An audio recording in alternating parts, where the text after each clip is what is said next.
Hello नमस्कार दोस्तों, स्वागत है आपका सिविल एजुकेशन में। आज हम लोग यूपी स्पेशल का टॉपिक नंबर 3 कर रहे हैं। ठीक है, इसमें वाइल्ड लाइफ सेंचुरीज और मिनरल्स वगैरह हैं और थोड़ा बहुत कृषि और ये सब क्रॉप्स वगैरह और सॉइल वगैरह देख लेंगे। ठीक है, आइए फिर जल्दी से ख़त्म कर लेते हैं इसको। पहला क्वेश्चन देखिए, उत्तर प्रदेश का सबसे बड़ा वन्यजीव विहार। देखिए कहीं कहीं आप लोग वन्यजीव विहार पढ़ेंगे, कहीं कहीं पक्षी विहार पढ़ेंगे, तो ये दोनों डिफरेंट चीज़ें हैं। ठीक है, ये जो बर्ड सेंचुरीज रहती हैं इस पर फोकस जो ना बर्ड्स पर रहता है। ठीक है, वाइल्ड लाइफ सेंचुरीज पे आपको तमाम जानवर मिल जाएंगे यहाँ पे। और वाइल्ड लाइफ सेंचुरी अपने आप में बहुत बड़े एरिया को कवर किए रहती हैं, यानी ये नेशनल पार्क से भी बहुत बड़े होते हैं। ठीक है, वाइल्ड लाइफ सेंचुरी के अंदर कई नेशनल पार्क हो सकते हैं। ठीक है, जैसे मैं यहाँ पे आपको यहाँ पे दिखाऊँ फिगर में, तो ये वाइल्ड लाइफ सेंचुरी है। ठीक है, और इसके अंदर ये नेशनल पार्क दिख रहा है। मतलब इस इमेज से आप थोड़ा सा ऑब्जर्व कर सकते हैं कि साइज़ का क्या यहाँ पे डिफरेंस है। ठीक है, तो यहाँ पे एरिया वाइज सबसे यहाँ पे बड़ा पूछा है, तो ये ऑप्शन सी है करेक्ट। ठीक है, याद रखना हस्तिनापुर। और ये एक जगह यहाँ पे एक्सपेंशन नहीं है इसका, इसका एक्सपेंशन मुजफ्फरनगर से लेके मेरठ मुरादाबाद सब में मिल जाएगा। मुजफ्फरनगर, मेरठ, मुरादाबाद। ठीक है, अगर इसका क्षेत्रफल और एरिया अगर देखेंगे 2073 किलोमीटर स्क्वायर एरिया को कवर किया हुआ है, तो अपने आप में बहुत बड़ा साइज है। बाकी इनको भी जान लीजिए जल्दी से। चंद्रप्रभा जो है वो कहाँ पे है? चंद्रप्रभा चंदौली जिले का है। ठीक है, चंदौली, चंदौली देखे ना मैप पे, बनारस के आगे जाएंगे तो चंदौली मिलेगा, अभी देख ले रहे हैं मैप पे। किशनपुर वन्यजीव विहार जो है वो लखीमपुर खीरी का है। ठीक है, लखीमपुर खीरी मैं लिख दे रहा हूँ यहाँ पे, लखीमपुर खीरी। ठीक है, और रानीपुर जो है ये बांदा है। ठीक है, बांदा याद रखना इंपॉर्टेंट है, मैचिंग में काम आएगा। और इनके एरिया को जानने की ज़रूरत नहीं है। ठीक, आइए चंदौली को देख लीजिए जल्दी से। यूपी का मैप है, ये बनारस दिख रहा है आपको, बनारस के आगे चंदौली, या फिर गाजीपुर के साउथ में जाएगी तो चंदौली मिलेगा। ठीक है, ये बिल्कुल बॉर्डर पे यहाँ पे है चंद्रप्रभा वन्यजीव विहार। ठीक है, चलिए। और बांदा में कौन सा पड़े अभी? रानीपुर। ठीक है, बांदा में रानीपुर पड़ेगा। ये बगल में ललितपुर भी दिख रहा है, तो इसका भी याद रख लीजिए क्योंकि ये भी मैचिंग में बहुत पूछता है। महावीर स्वामी वन्यजीव विहार। ठीक है, महावीर स्वामी मैं लिख दे रहा हूँ यहाँ पे, महावीर स्वामी वन्यजीव विहार। चलिए ठीक, तो इसका आंसर सी हो गया। चलिए आगे करते हैं। और हाँ, वो चंद्रप्रभा के बारे में एक फैक्ट और याद रखें, चंद्रप्रभा यूपी का सबसे ओल्डेस्ट है। ठीक है, ओल्डेस्ट वाइल्ड लाइफ सेंचुरी है, तो ये इंपॉर्टेंट फैक्ट है। ओल्डेस्ट सबसे पुराना, स्थापना हुई थी 1957 में, 1957 में। दूसरा क्वेश्चन देखिए, यूपी में एक बब्बर शेर सफारी स्थापित की जा रही है। बब्बर शेर सफारी का मतलब समझ रहे हैं? इसकी स्थापना इटावा में की जा रही है। ठीक है, वेरी इंपॉर्टेंट। अब तो स्थापना हो भी चुकी है। यहाँ पे बब्बर शेर के लिए प्रजनन केंद्र वगैरह खोले गए हैं। ठीक है, और टूरिज्म के लिए यहाँ पे सफारी विकसित की गई है। इनको सफारी पार्क भी बोलते हैं ना, सफारी पार्क। आप जाइए घूम के आइए। महाराजगंज में भी एक सेंचुरी है, इसका नाम बताएंगे, इंपॉर्टेंट है। इसका नाम है सुहागी बरवा वन्यजीव अभ्यारण्य। ठीक है, तीसरा क्वेश्चन देखिए, मैं और जूम कर दे रहा हूँ। ये जो आपको दिख रहा है चार ऑप्शन, ये चार ये आपको दिख रहा है, ये पक्षी विहार है। ठीक, यानी वर्ड सेंचुरीज हैं। समाजपुर कहाँ पे? ये रायबरेली, सही मैच है, बिल्कुल करेक्ट है। Nawabganj very important, very very important. ये उन्नाव में। ठीक है, उन्नाव में। यहाँ पे इलाहाबाद में मैच है ना, तो ये गलत मैच है। बघीरा संत कबीर नगर, संत कबीर नगर हम लोगों ने मैचिंग में किया था एक क्वेश्चन। ये जितने भी नगर थे उनको अरेंज में एक क्वेश्चन पूछा था, साउथ टू नॉर्थ। तो लोकेशन याद आ रही ना एसकेएन की? चलो ये फिर से दिखा देंगे। सांडी हरदोई, वेरी इंपॉर्टेंट, ये भी मैचिंग में पूछता रहता है, सांडी हरदोई में। आइए जल्दी से देख लेते हैं। तो आंसर यहाँ पे तो बी हो गया। ठीक है, गलत मैच पूछा था ना, तो बी ऑप्शन हो गया। इस फिगर को देखिए, ये सांडी वर्ड सेंचुरी आपको दिख रही है, आपको हरदोई पकड़ के रखना है। ठीक है, बहुत इंपॉर्टेंट फैक्ट है, हरदोई में है, हरदोई में है। ठीक, हरदोई। चलिए ये कुछ इमेज पढ़ी है, उनको देख लीजिए। ओखला पक्षी विहार दिख रहा है आपको लिखा हुआ, ओखला जो पक्षी विहार है वो कहाँ पे? जीवी नगर। ठीक है, गौतम बुद्ध नगर, अब दिख रहा। ठीक, ये फिगर देखिए, हस्तिनापुर वाइल्ड लाइफ सेंचुरी, जो आपने फैक्ट पढ़ा था कि सबसे बड़ा एरिया वाइज कौन सा वाइल्ड लाइफ सेंचुरी है, वो आपने हस्तिनापुर लगाया था। ठीक है, पहला क्वेश्चन यही था। और ये कहाँ पे था? ये कई जगह है, यानी कई डिस्ट्रिक्ट में ये एक्सपेंड है। जैसे मुजफ्फरनगर, गाजियाबाद, मेरठ, मुरादाबाद, और एक और ऐड कर लेना बिजनौर, यहाँ पे ये एक्सपेंड है। ठीक है, यानी किसी एक डिस्ट्रिक्ट का भाग नहीं है हस्तिनापुर वाइल्ड लाइफ सेंचुरी, क्योंकि एरिया आपने पढ़ा है 2083 किलोमीटर स्क्वायर, छोटा एरिया नहीं है।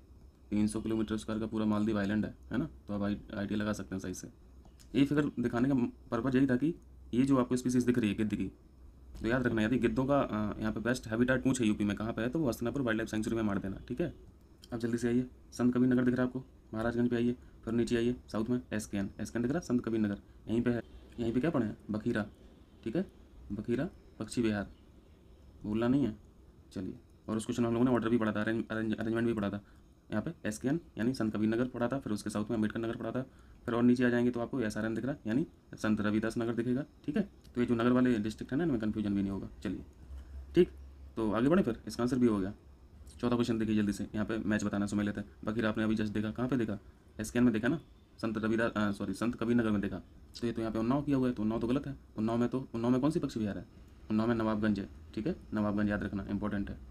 बखीरा नहीं है, बखीरा तो संत कबीर नगर में, तो ये गलत मैच है। दूसरा ओखला वन्यजीव अभ्यारण्य, आपने अभी देखा, इमेज में देखा था, ये कहाँ पे है? ओखला आपने जीवी नगर में देखा, ठीक है, जीवी नगर में देखा, ना कि ललितपुर में। ललितपुर गलत है, यहाँ पे उन्नाव गलत है। और ललितपुर में देखा कौन सा था आपने, हम लोगों ने अभी पढ़ा है, महावीर स्वामी पढ़ा था ना, याद आ रहा जब मैप पे देखा था, महावीर स्वामी पक्षी विहार। सांडी वन्यजीव अभ्यारण्य हरदोई, ये तो सही है ना, ये तो अभी हम लोग देखे थे, तो सही मैच तो यही हो गया। डी ऑप्शन में महावीर स्वामी वन्यजीव अभ्यारण्य, ये कहाँ पे अभी जस्ट पढ़े हम लोग, ये एलटीपी में है, ठीक है, ललितपुर में है, ना कि बस्ती में, तो ये भी गलत है, ऑप्शन सी करेक्ट है बस। चलिए 5वां क्वेश्चन देखिए, बघीरा पक्षी सेम क्वेश्चन है, लेकिन हम लोगों ने इसमें और फैक्ट भी देखे। बघीरा पक्षी विहार हम लोग कहाँ पढ़े हैं, जल्दी से बताइए, एसकेएन में, संत कबीर नगर में, ठीक है। तो यहाँ पे कोई ऑप्शन दिख नहीं रहा, लेकिन पुराना क्वेश्चन है ना, यानी ऑप्शन जो है ना पुराने हैं। बस्ती बस्ती तो काट दिया गया था ना, आपको पता ही है कि बस्ती जिला जो बना है, बस्ती जिले से और सिद्धार्थ नगर से इनके कुछ हिस्से काट के संत कबीर नगर बनाया गया है ना। तो संत कबीर नगर में ये एट प्रेजेंट है बघीरा पक्षी विहार, ना कि बस्ती में, ठीक है। तो यहाँ पे एक ऑप्शन और ऐड कर लो आप, संत कबीर नगर, तो ऑप्शन ई करेक्ट हो जाएगा, ठीक है।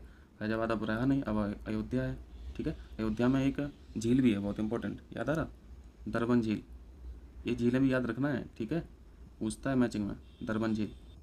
और बघीरा के नाम से पक्षी विहार तो आप पढ़ ही रहे हैं, ठीक है, बघीरा के नाम से झील भी है, इसको भी याद रखना, बघीरा झील भी है। और ये कहाँ पे, ये भी वहीं है, संत कबीर नगर में, और ये झील ही इसी पक्षी विहार के अंदर ही है, ठीक है। झील है तभी तो पक्षी है, नहीं तो 2 मिनट भी नहीं रुकेंगे पक्षी उस जगह पे। 6वां क्वेश्चन, दुधवा राष्ट्रीय उद्यान किस जनपद में स्थित है, ये दुधवा नेशनल पार्क की बात कर रहे हैं, ठीक है। और ये कहाँ पे है, लखीमपुर खीरी में, इंपॉर्टेंट क्वेश्चन है, ठीक, लखीमपुर खीरी। और लखीमपुर खीरी के बारे में एक फैक्टर आपको पता है कि यूपी में सबसे बड़ी जो डिस्ट्रिक्ट है वो कौन सी है, यही है, ठीक है, लार्जेस्ट डिस्ट्रिक्ट ऑफ यूपी, ठीक। सोनभद्र के बारे में क्या इंपॉर्टेंट है, ये सबसे साउथ में सिचुएटेड है यूपी में मैप में, ठीक है, यानी सबसे साउथ का क्षण जो है वो सोनभद्र में है। मैप पे देखिए लखीमपुर खीरी, ये खीरी लिखा हुआ दिख रहा है, यही है लखीमपुर खीरी, ठीक है, ये भी देख लीजिए, ये सबसे लार्जेस्ट डिस्ट्रिक्ट ऑफ यूपी है, ठीक है। ये चीज़ हम लोगों ने पिछले वीडियो में की थी जैसे। और ये यूपी का एकमात्र नेशनल पार्क है, ठीक है, टाइगर रिजर्व है। और ये दुधवा टाइगर रिजर्व जो है ना, इसमें सिर्फ दुधवा नेशनल पार्क ही नहीं है, इसमें 2-3 चीज़ें और हैं, ठीक है, वो बहुत इंपॉर्टेंट है, वो भी आप सीख लीजिए। दुधवा टाइगर रिजर्व जो है वो 3 चीज़ों से मिलकर बनता है, ठीक है, दुधवा नेशनल पार्क, दूसरा है किशनपुर वाइल्ड लाइफ सेंचुरी, और तीसरा है कतर्निया घाट वाइल्ड लाइफ सेंचुरी, ठीक है। कतर्निया घाट की लोकेशन देखेंगे आप तो बहराइच में आएगा, ठीक है। अभी हम मैप पे आपको दिखाते हैं। तो ये जो टाइगर रिजर्व है दुधवा, ये पूरा का पूरा लखीमपुर खीरी प्लस बहराइच में ही एक्सटेंड है, ठीक है। 2 जिले और 2 डिस्ट्रिक्ट याद रखना है, लखीमपुर खीरी और बहराइच। और यहाँ किशनपुर वाइल्ड लाइफ सेंचुरी की लोकेशन तो लखीमपुर खीरी में ही है, ठीक है, और दुधवा नेशनल पार्क तो लखीमपुर खीरी में ये भी है, ठीक है। बाकी जो टाइगर रिजर्व है, दुधवा टाइगर रिजर्व, ये 3 चीज़ों का कंप्राइज करके बनता है, ठीक, इतना याद रखना है। ये मैप देखिए, आपको लखीमपुर खीरी के बगल में बहराइच दिख रहा है, ये बहराइच है, यहाँ पे पूरा एक्सटेंड है, ठीक है, दुधवा टाइगर रिजर्व, ठीक, क्लियर है। यूपीएससी ने दुधवा नेशनल पार्क से कौन सी नदी फ्लो करती है पूछा था एक बार, यदि आप लोगों को ध्यान हो देखा हो क्वेश्चन, तो आप रिवर्स का नाम याद रखें, बहुत इंपॉर्टेंट है, ठीक है। दुधवा नेशनल पार्क से जो नदी फ्लो करती हैं, स्ट्रीम जो फ्लो करती हैं, वो नंबर 1 है सुहेली, ठीक है, सुहेली। और दूसरी नदी का नाम है मोहाना, याद रहेगा, ये बहुत इंपॉर्टेंट फैक्ट है। किशनपुर वाइल्ड लाइफ सेंचुरी से जो रिवर फ्लो करती है वो है शारदा, ठीक है, शारदा। और कतर्निया घाट से जो फ्लो करती है उसे बोलते हैं गेरुवा में, यहाँ पे GRUWA, ठीक है। आपको कितनी नदी मिली, सोहेली, मोहाना, शारदा और गेरुवा, 4 नदी।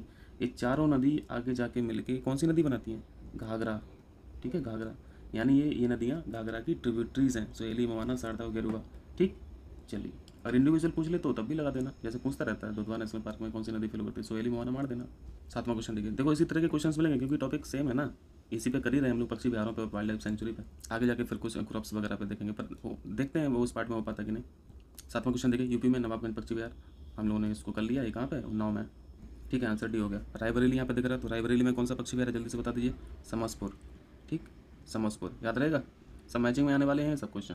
और गोंडा में एक बहुत इंपॉर्टेंट पक्षी विहार है, उसका नाम है पार्वती अरंगा, इसका भी नाम याद रखना है। तो रायबरेली में आपने क्या पढ़ा, समसपुर, यहाँ पे वाइल्ड लाइफ सेंचुरी पढ़ी, या पक्षी विहार पढ़ा, समसपुर पक्षी विहार पढ़ा। और एक फैक्टर आप जान लीजिए, यहाँ पे एक झील भी है, भरतपुर, ठीक है, भरतपुर, इस झील का नाम भी याद रखना। जैसे बखीरा वाइल्ड लाइफ सेंचुरी भी पड़ी थी और बखीरा झील भी पड़ी थी, ऐसे यहाँ पे समसपुर पक्षी विहार है और वहाँ पे भरतपुर झील है।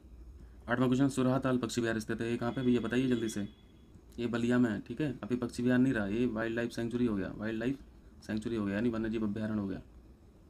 तो सुरहाताल के नाम से पक्षी विहार भी आपको मिलेगा, वाइल्ड लाइफ सेंचुरी भी मिलेगी, और सुरहाताल के नाम से आपको झील भी मिलेगी, ठीक है। तो तीनों की तीनों एक ही जगह पे बलिया में। देखिए पक्षी विहार वहीं सस्टेन कर पाएगा जहाँ पे कोई झील रहे, ठीक है। तो आप साथ साथ में पैरेलल झील भी पढ़ रहे हैं। और हरदोई में कौन सा पढ़े हो, जल्दी बता दीजिए, संडे, ठीक। ठीक है। और बलिया के बारे में क्या पढ़ा था, ये बलिया है, ठीक है, ये बलिया है, ये सबसे ईस्टर्न डिस्ट्रिक्ट ऑफ यूपी है, ठीक है, सबसे पूर्व में स्थित जिला है, ठीक है, बलिया। चलिए नंबर क्वेश्चन देखिए, ये मिनरल से क्वेश्चन है, कौन सा खनिज उत्तर प्रदेश में नहीं पाया जाता, very very important, very very important. चूना पत्थर, बॉक्साइट, जिप्सम या फिर अवरक, अवरक को माइका भी बोलते हैं, ठीक है, माइका। इसको देखें हैं ये होते कैसे हैं, चलिए देखते हैं। इसका आंसर बी है, ठीक है, यूपी में अवरक नहीं पाया जाता है। अवरक की माइंस जो है आपको साउथ में मिलेंगी।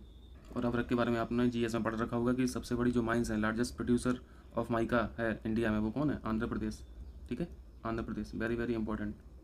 और आंध्र प्रदेश का नेल्लौर जिला जो है वो इसी के लिए जाना ही जाता है, ठीक है, नेल्लौर। और इसका सबसे बड़ा एप्लीकेशन क्या है, आप लोग बताएंगे। इसका सबसे बड़ा यूज एप्लीकेशन जो है ना वो इलेक्ट्रिक इंसुलेटर बनाने में है, इलेक्ट्रॉनिक इक्विपमेंट्स बनाने में है। यहाँ पे लिख दे रहा हूँ, बहुत इंपॉर्टेंट फैक्ट है साइंस के लिए भी। इलेक्ट्रिकल इंसुलेटर, इंसुलेटर समझते हैं ना, मतलब एनर्जी पास नहीं होती है, फिर करंट पास नहीं होती है। देखिए ये है चूना पत्थर, ठीक है, चूना पत्थर, ये चूना पत्थर की आपको माइंस दिख रही हैं, ठीक है, ये माइंस हैं। ये माइका है, ठीक है, माइका यानी अवरक। इनका यूज कहाँ होता है, इलेक्ट्रिकल इंसुलेटर बनाने में, ठीक है। पतली पतली सीट्स भी बनाते हैं इसकी, जो मेडिकल साइंस में बहुत काम आती हैं। ये जिप्सम है, ठीक है, ये जिप्सम है। जिप्सम का यूज़ तो आप लोग जानते होंगे, है ना, सीमेंट बनाने में इसका यूज होता है, पीओपी बनाने में यूज होता है, प्लास्टर ऑफ पेरिस में, ठीक है, सॉइल को कंडीशनिंग करने के लिए भी यूज करते हैं, ठीक है। चलिए तो फिर आगे करते हैं। 10वां क्वेश्चन, यूपी में पाए जाने प्रमुख यहाँ पे मिनरल्स कौन कौन से हैं। देखो तावा तो नहीं मिल रहे हैं, हम लोग गरीब हैं, ठीक है, मिनरल्स के मामले में यूपी बहुत गरीब है। हमारे पास बस एक ही चीज़ है, वो है लाइमस्टोन यानी चूना पत्थर, ये भर के है। लाइमस्टोन के रिजर्व जो है ना वो अच्छे ठीक ठाक है हम लोगों के पास। और यूपी की पोजीशन भी सेकंड है रिजर्व में चूना पत्थर के, इसके अलावा कुछ है नहीं खास। और आप इसका स्टेट्स देखेंगे अगर, तो पूरे इंडिया में जो जो प्रोडक्शन है खनिजों का, उसमें यूपी का जो स्थान है ना, या फिर यूपी का जो कंट्रीब्यूशन है वो केवल और केवल 1% है, ठीक है, मिनरल्स में। तो ये तो अपने आप में बहुत पुअर है ना। तो यूपी में लाइमस्टोन मिलेगा, डोलोमाइट मिलेगा। डोलोमाइट का जो लोकेशन है मिलने का वो मिर्ज़ापुर, बांदा, सोनभद्र। और चूना पत्थर भी इधर ही है, चूना पत्थर भी इधर ही सबसे ज़्यादा है, सोनभद्र में, मिर्ज़ापुर में, ठीक है। चलिए इसका आंसर भी हो गया। फिर इंडिया में तावा के लिए कौन फेमस है, कुछ याद आ रहा, किसी माइंस का याद आ रहा, खेतड़ी का नाम याद आ रहा, खेतड़ी कहाँ पे, राजस्थान में, ठीक है। ये आसान सा क्वेश्चन है, यूपी में कोयले के भंडार कहाँ पाए जाते हैं, सिंगरौली क्षेत्र में, ठीक है, सिंगरौली, सिंगरौली है कहाँ पे, ये सोनभद्र में, ठीक है, सोनभद्र। चलिए 12वां क्वेश्चन, अच्छा क्वेश्चन है, 4 क्वेश्चन है एक तरह से, ठीक है। यहाँ पे सम्मिलित नहीं बताना है। यूरेनियम का जो थोड़े बहुत लिमिटेड रिजर्व मिल भी रहे हैं ना, वो कहाँ पे मिल रहे हैं बताएंगे, बहुत इंपॉर्टेंट क्वेश्चन है, कई बार पूछा है, ललितपुर में, ठीक है, ललितपुर में, झांसी में नहीं। तो डी ऑप्शन तो गलत हो गया, डी ऑप्शन गलत हो गया क्योंकि आंसर ललितपुर है। सिलिका बालू इलाहाबाद में, वेरी वेरी इंपॉर्टेंट, इलाहाबाद में बस यही है दबा के। कोयले के लिए आपने अभी सोनभद्र पढ़ा, सिंगरौली पढ़ा ना, सिंगरौली, ठीक है, तो ये भी सही मैच है। बलुआ पत्थर मिर्ज़ापुर, वेरी इंपॉर्टेंट, ये भी सही मैच है। यहाँ पे गलत मैच बताना था तो आंसर डी है। इस फिगर को देखिए, ये सिल्का बालू है, ठीक है, सिल्का बालू। और इसको कहाँ पढ़े आप अभी, सिल्का बालू में लिख दे रहा हूँ, इलाहाबाद में पढ़े हैं, ठीक है, इलाहाबाद में। बेसिकली ये रिवर्स के बेसिन पर रहती है ना, तो यहाँ से यहाँ पे गंगा नदी देख ही रहे हैं आप, संगम देख ही रहे हैं, तो यहाँ पे काफ़ी मात्रा में यहाँ पे सिल्का बालू मिल जाती है। इसको देखिए, ये है बलुआ पत्थर, ठीक है, बलुआ पत्थर। अब आपको फोर्ट वगैरह याद आ रहे होंगे, किले वगैरह याद आ रहे होंगे, है ना, कि इसी रंग का, इसी पत्थर का बना हुआ है सारे किले लगभग। हाँ, तो जो किले बनते थे, फोर्ट बनते थे, वो इसी पत्थर का यूज ही करते थे, बलुआ पत्थर। और यहाँ का जो कॉन्सेंट्रेशन है वो किस जगह पे है, मिर्ज़ापुर में, ठीक है, मिर्ज़ापुर में, बहुत इंपॉर्टेंट फैक्टर है। चलिए तो ये सारी चट्टानें जो दिख रही हैं, स्टोन दिख रहे हैं, ये सारे के सारे बलुआ पत्थर हैं, ठीक है। तो हो जाएगा ना अभी क्वेश्चन। चलिए 13वां क्वेश्चन देखिए, यूपी में किस जिले में यूरेनियम के सीमित भंडार हैं। तो अभी आपने अभी हम लोगों ने डिस्कस किया ना, ललितपुर में, ठीक है, ललितपुर। और ललितपुर में अभी आपने कौन सा पक्षी विहार पढ़ा, जल्दी से बताइए, महावीर स्वामी, ठीक है, महावीर स्वामी पक्षी विहार ललितपुर में। और बांदा में कौन सा पढ़े थे हम लोग, रानीपुर, ठीक है, रानीपुर वन्यजीव विहार। चलिए आगे करते हैं। इसमें एक चीज़ और जाने रही है, ललितपुर के बारे में आपने महावीर स्वामी वन्यजीव विहार पढ़ा, यूरेनियम के सीमित रिजर्व भी आप पढ़ रहे हैं, और थोड़े बहुत कॉपर के यानी तावा के रिजर्व भी यहाँ पे पाए जा रहे हैं, ठीक है, तावा के भंडार, वेरी वेरी इंपॉर्टेंट यूपी के लिए, ललितपुर फैक्ट, ठीक है। और बांदा से बॉक्साइट याद रखें, बॉक्साइट यदि यूपी में पूछे कहाँ पे पाया जाता है तो बांदा लगा देना, ठीक है, इंपॉर्टेंट है। यहाँ पे एक फैक्ट और ऐड कर लीजिए, यदि प्लेटिनम के रिजर्व पूछे तब भी ललितपुर लगा देना, ठीक है। ललितपुर तो यूपी का जोहान्सबर्ग होने वाला लग रहा है। प्लेटिनम भी लिख दे रहे हैं, प्लेटिनम, और यहाँ पे गोल्ड भी लिख दे रहा हूँ, ठीक है, गोल्ड।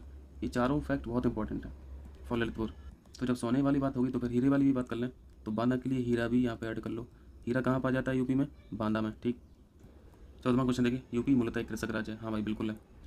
कारण पढ़िए इसका, उसके कुल मुख्य कर्मियों में 66.03% कृषि कार्य करते हैं। तो ये लेटेस्ट डेटा के अनुसार ना 66 नहीं है, ये 59.3 है, लेकिन क्वेश्चन उसी टाइम पे पूछा गया होगा तो उन्होंने ये लिखा है, तो हम लोग इसको ये मान के ही सही चलते हैं, ठीक है। कोई राज्य कृषक राज्य कब होगा, कैसे डिसाइड करेंगे, यहीं से तो डिसाइड करेंगे कि वहाँ पे काम करने वाला जो परसेंटेज है कृषि फील्ड में या कृषि सेक्टर में, तभी तो फाइंड आउट करेंगे ना कि हाँ ये कृषक राज्य है। यानी ये सही एक्सप्लेन कर रहा है। एक रफ आइडिया के लिए यूपी का एरिया कितना, इंडिया का चलिए बोले, इंडिया का एरिया हम लोगों ने डिस्कस किया था कितना है, लगभग 33 लाख किलोमीटर स्क्वायर पड़ते हैं, है ना। एक रफ आइडिया के लिए हम लोग कर रहे हैं। यूपी का एरिया हम लोगों ने कल पढ़ा, ये कितना है 2.43 लाख किलोमीटर स्क्वायर, है ना। ठीक, और इसमें से कृषि कितने एरिया पे की जाती है यूपी में, 16,000 स्क्वायर किलोमीटर। ठीक है, आप इसको बुक्स में पढ़ेंगे ना तो हेक्टेयर के फॉर्म में पढ़ेंगे, तो हेक्टेयर के फॉर्म में आपको 16.6 लाख हेक्टेयर दिखेगा। ठीक है, हेक्टेयर बहुत छोटा जो है ना, किलोमीटर स्क्वायर से हेक्टेयर बहुत छोटी चीज़ होती है। ठीक, इसलिए लाखों में है, किलोमीटर में आया तो फिर वो सिर्फ हज़ारों में है। ये 16.6 नहीं, 166 है, मैं दोबारा लिख रहा हूँ। ठीक है, 166 लाख हेक्टेयर है, 166 लाख हेक्टेयर। ठीक है, इसको कन्वर्ट करोगे किलोमीटर स्क्वायर में तो एक जीरो और बढ़ा दो, सिंपल सा। इतना एरिया है एग्रीकल्चर के लिए यूपी के पास, 1,60,000 किलोमीटर स्क्वायर। ठीक है, तो ये मोटा मोटा थोड़ा सा रफ है डेटा है। 1 किलोमीटर स्क्वायर का जो एरिया है वो 100 हेक्टेयर के बराबर होता है। ठीक है, 100 हेक्टेयर एरिया के बराबर होता है, क्लियर है। और एक हेक्टेयर में 243 एकड़ होता है। ठीक है, 243 एकड़, तो 100 एकड़ है तो फिर 243 से गुणा कर लेना। यहाँ पे ये सब समझने की खास जरूरत नहीं है, बस मैं तो ऐसे ही बता रहा था ताकि थोड़ा सा आइडिया लगे। चलिए आगे कर 15वां क्वेश्चन देखिए, यूपी में किसान समृद्धि आयोग का गठन किस वर्ष हुआ। जिस वर्ष हुआ उसी वर्ष यहाँ पे घोषणा की गई थी क्या कि 2022 तक किसानों की आय जो है वो मल्टीप्लाई करना है, 2x से दोगुनी करनी है। ये 2017 में लॉन्च हुआ था ये कमीशन। ठीक है, इंपॉर्टेंट है, याद रखना। 16 देखिए, यूपी में कृषि उत्पादन बढ़ाने में कौन सा कारक सबसे अधिक प्रभावी है। उन्नत किस्म के बीजों का बढ़ता प्रयोग, ये हाई ईल्ड वैरायटी बोलते हैं। ठीक है, high yield variety HYV variety बोलते हैं, HYV सीड। तो इनका यूज़ तो धड़ल्ले से हो ही रहा है। ये ऑप्शन कृषि सेवा केंद्रों का विकास, यानी जो एग्रो सर्विस सेंटर होते हैं उनका डेवलपमेंट, ये भी हो ही रहा है। कृषि साख सुविधा, ये ऑन पेपर ज़्यादा रहती है। ठीक है, प्रैक्टिकल फॉर्म में कम रहती है।